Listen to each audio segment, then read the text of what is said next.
Hey guys, Rebecca. I am back in my aquarium. Well, I'm not in my aquarium. I'm with my aquarium. Um, I wanted to share with you guys one of my mantras as I went through this whole situation with if you've missed all the drama. I was I'm a mom of five and I was kicked into the street with nothing but a bag of clothing and my laptop. And I had to start with literally I hadn't worked and really earned income in over 20 years and my psycho ex and PTSD. My kids thought I was going to come home and try and kill them. I don't know why, because the courts never gave me any time to have any access to them ever. And it was a nightmare. You'll have to go back and look at all this stuff. It's been my entire damn life, guys. It's just, ugh. Anyways, I'm not there anymore. Praise you, Jesus. Okay, so one of my mantras, there were a whole bunch of perspectives I took, decisions I made. There were I had things I would tell myself, that as I worked my way through all of this. And one of them that was really, really important that I think it would be really good if we could all start thinking about it in this way. And there are good reasons for us to start thinking about it in this way. It is that it is the season of changing the patterns. Okay. So one of the things that is really terrifying in life is especially if you have had people do really horrible things to you, what tends to happen is if your father mistreated you in a certain way, it makes you really easy game for somebody else who's looking to mistreat someone in a very similar way, right? So, and one of the things that will tend to happen, and some of it really has to be God or the universe. I know they say, oh, you're learning lessons. I don't think that. I think you're practicing. I think you're practicing for when you're in a situation like what I was in and what, frankly, we as a nation are probably facing right at this moment, where it's game time. It's game time. You know what? You made it through whatever your training was, special forces, communications, infantry, whatever training, whatever your particular position is. And through your training as a human being, your resilience, your ability to deal with stuff, tackle problems, be disciplined, all of that stuff. Okay, it's time to go. It's go time, right? So you need to I've been saying you need to get your head right. If you're really struggling with things like anxiety, racing thoughts, I recorded something earlier today that has a simple tool you can use that it has been extremely effective for me. After that, one of the other things I really relied on was this idea of I'm changing the patterns because things will repeat themselves in this terrifying way. So you're looking at a situation that is so familiar. You have seen it before and it didn't turn out well the last time. And maybe you made certain mistakes, or maybe other people did things that were not right. And maybe you couldn't get what you needed and all this sort of stuff. And it is terrifying because it feels like you are just facing a repeat of all of your worst traumas and fears, right? But it only, to the extent that you are a free person, the pattern only repeats if you don't change it. Okay? So if you can recognize the pattern, I get that it's terrifying. Trust me, I've faced it quite a lot. But if you can remember, I can see the pattern and it's the season of changing patterns. It's not going to be like this. And then you need to stand behind that, right? You can't just say, it's going to be different this time. I believe it. I can feel it in my bones. Yeah, okay, good luck. No, you need to stand behind that. It might take some work because there's a pattern in place that wants to repeat. It's like a groove, a rut in the road that just want to suck you in. And you are not going to make it past that old pattern without getting sucked in if you are not aware of what you're doing and making good choices and changing the patterns. One of my big things that I did, I don't want to get all into my personal story. Seriously, somebody get me a nice advance and I'll write the memoir. But, so I had this whole thing happen that I kind of summarized earlier. I also had, 25 years earlier where I wound up pregnant with this monster's kid under terrible circumstances and was just left to, because I wouldn't be forced into placing the kid for adoption. I was left to homelessness. I was left with no access to any resources beyond what I could figure out how to get.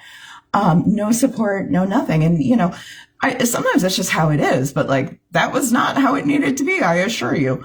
So anyways, it was not the first time that I faced this, people trying to get me to do something that I know is going to fucking kill me, and refusing to accept my own judgment on my own life and doing whatever they could to either get me under control or incapacitate me or at least keep me, in such a depleted situation and position that I could not, rise up and do what I wanted to do. So of course I'm terrified that this is a pattern I've seen before. And I could give you other little micro examples. I've been being sabotaged my whole damn life. But I just had to say, it's different. I am not 21. I really sometimes have to sit down with my little inner scared kid or young adult or whomever it was that was acting up and be like, I'm not 21. I'm not 21. I've been out in the world. I know how things work. I have skills. I have experiences. I know how to heal. We are changing the pattern. The situation is not the same. Okay. And so this situation that we are facing as a country, it is ridiculous. And everybody who fell for this shit should be ashamed of themselves always and forever, because you could not mimic the rise of Hitler. You want to think it's hyperbole. You want to think it's people being alarmist, but no, the guy quotes Mein Kampf, literally he's quote. So whatever, we're watching this happen. But it's not the same thing, guys. I know it's really scary, and I know they're tearing everything apart. It's not the same. It's the season of changing patterns. And we all are probably going to have to extend more effort and be more disciplined and be more focused and be more committed to the things that we believe and the things that we want and to our goals and objectives than we have ever had to be before, but hey, we've been resting. We're relatively speaking, compared to the situation, we aren't coming out of the Great Depression, right? It's not the same. It's not the same. We have much better educations, right? We've seen this before. And do you know who we have on our side? I'm going to brag for just a minute on our African American community. Guys, they've done this before. Most white people don't realize this because of the way that African American studies has been just vilified. There is an entire body of literature, of philosophy, of all this stuff that addresses what do we do when our government is our enemy? What is our relationship with the state? When the state is a threat to us, yet we're bound by its laws. These are not new problems. And this is not that, if our education system gets completely jacked up, which is, kind of already in progress, sorry to tell you, been in a progress for a while, guess who had to figure out how to educate their kids as a community when there was nobody to help? Yeah. Hey, who came up with the first ambulances? The first ambulances were from Black folks who were tired of, in their communities, there were not enough people with cars. And the cars that would serve the white folks wouldn't come and get their people. So they started an ambulance service. I think it was like Philadelphia or something. And I could be getting details wrong. I'm sorry. I'm not actually an encyclopedia.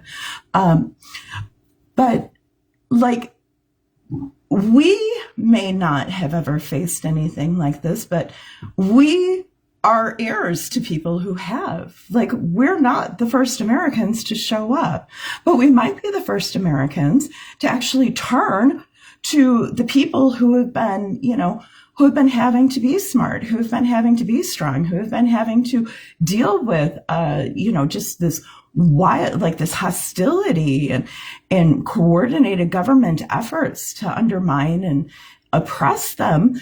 Like, guys, we have experts here. So I really hope that all of you are connected to, really good African-American voices. Go back and read stuff, read James Baldwin. There's tons of stuff on YouTube. You can see his interviews. Maya Angelou. Oh my goodness. Like, there's wisdom there. And there are all kinds of voices out there today. Go find them. So anyways, that's my pitch for my African-American friends and family, such as they are. I have been repeatedly offered my Black card, and I'm like, I appreciate it, but I'm very white. I know all the words to The Sound of Music. I appreciate it. I love you, but I'm sorry. I'm a white girl.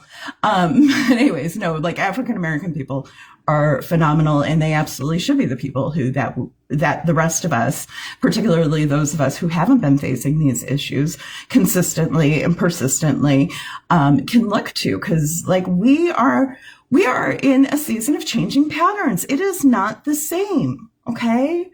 So I know it's scary.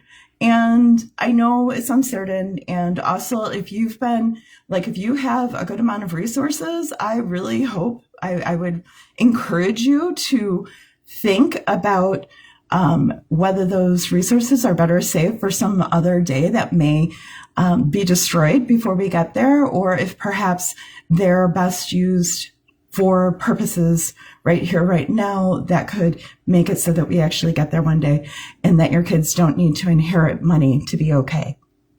All right. So anyways, that's what I have to say. Chins up, guys. We got this. We got this. We can do this. We're going to do this. I don't know how. We'll figure it out, though. We are not alone. All right. Love you all. I'll talk to you later. Bye.